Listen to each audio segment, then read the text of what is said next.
প্রমাণ আমার বন্ধুগণ হাদিসের মধ্যে পাওয়া যায়। বীর হানজালা রাদিয়াল্লাহু তাআলা আনহা ফরজ গোসল করার জন্য পানির কাছে গিয়েছে। একটা লোকও বাজান এদিক সেদিক তাকাইবেন না।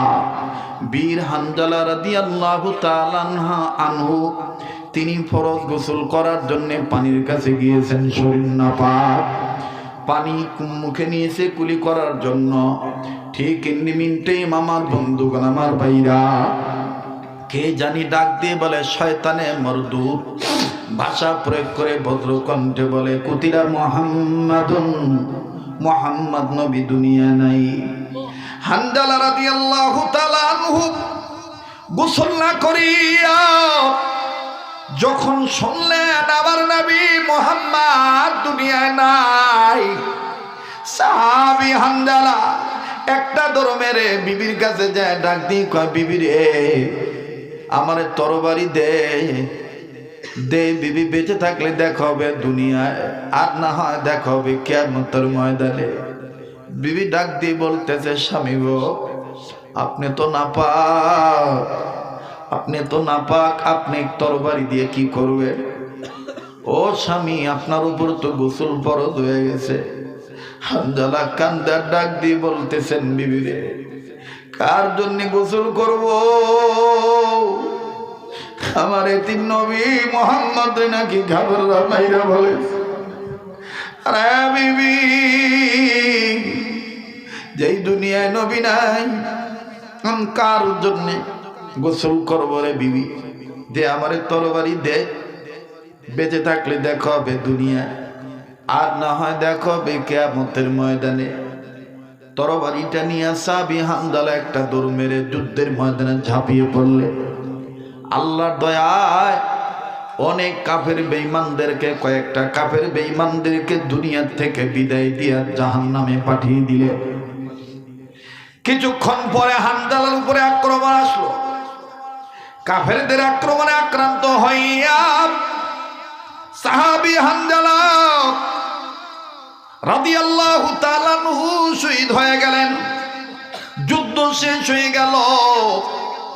এবার বাজান আমার নবীজি ঘোষণা করলেন, যারা ধর্মকে প্রতিষ্ঠিত করার জন্য কোরআনুল কারীমের পাতাকে ইজ্জত করতে যাইয়া, আমি নবী মুহাম্মদকে মহব্বত করতে যাইয়া, এক আল্লাহর উপরে আস্থা রাখতে যাইয়া যারা জীবন দিয়া শহীদ হইল, আমি রব্বে কাবার বন্ধু হাবিবুল্লাহ বলতেছি, মহান রব্বুল আলামিনের পরম বন্ধু হাবিবে কিবরিয়া বলতেছি, জলদি জলদি করে এই শহীদ সাহাবীদেরকে বিনা গোসলে কবর দিয়ে দাও। সমস্ত সাহাবীদের লাশ খুঁজে খুঁজে বের করা হলো। ও বাদান কবর দিয়ে দিবে।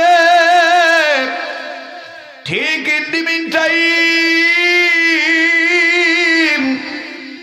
বহু দূর থেকে একদম মা আউলা কাছে পাগলি নিবেশে চিৎকার দিয়ে ডেকে ডেকে বলতেছেন নবী গো, সব সাহাবীদেরকে বিনা গোসলে কবর দাও। আমার স্বামী হানজালারে বিনা গোসলে কবর দিয়েন না। আমার স্বামী নাপাক, স্বামীর উপর গোসল ফরজ হয়ে গেছে। নবী আমার ডাক দিয়ে বলল কেন? ডেকে ডেকে বলতেছেন নবী গো, আমার স্বামী আমাকে ব্যবহার করেছে, ফরজ গোসল করার জন্য পানির কাছে গিয়েছে, কে জানি বলছে আপনি নবী নাকি দুনিয়ায় নাই।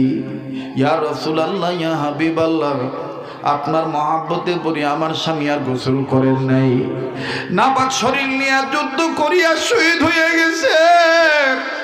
তাই বলি আমার স্বামীর বিনা গোসলে কবর দিন না গো নবীজি। নবী আমার ডাক দিয়ে বললেন, সাহাবীরা রে, কই হানজালার লাশ?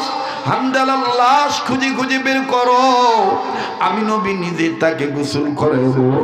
এবার সাহাবীরা হানজালার লাশ খুঁজে বের করলেন। একজন সাহাবী দৌড়াইসা কান্দার ডাক দিয়ে কয়, নবী গো, হানজালার শরীর বিদাগ, হানজালার চুল বিদা, দাড়ি বিদাগ, মনে হইতেছে কে জানি হানজালার নগদ গোসল করে পাঠাইছে। জমিনে টপ টপ করে তার শরীর থেকে পানির ফোঁটাগুলি পড়তেছে। নবীজি কাছে কাছে যায় দেখে সত্যই হানজালার শরীর ভিজা। নবীজি আসমানের দিকে তাকাইলেন, কে কে গোসল করে দিল? আমার আল্লাহ ডাক দিয়ে বলেন, নবীজি গো, যেই হানজালা আমি আপনি নবীর মহাব্বতে বুড়িয়া আমি আল্লাহর ধর্মকে প্রতিষ্ঠিত করতে যাইয়া গোসলের কথা বইলে যে জীবন দিয়া শহীদ হইতে পারবো, আমি এই আল্লাহ এই হানজালারে আসমানের উপরে উঠাইয়া জান্নাতের পানি দিয়া ফেরেশতাদের মাধ্যমে গোসল করে আপনার কাছে পাঠায় দিলাম।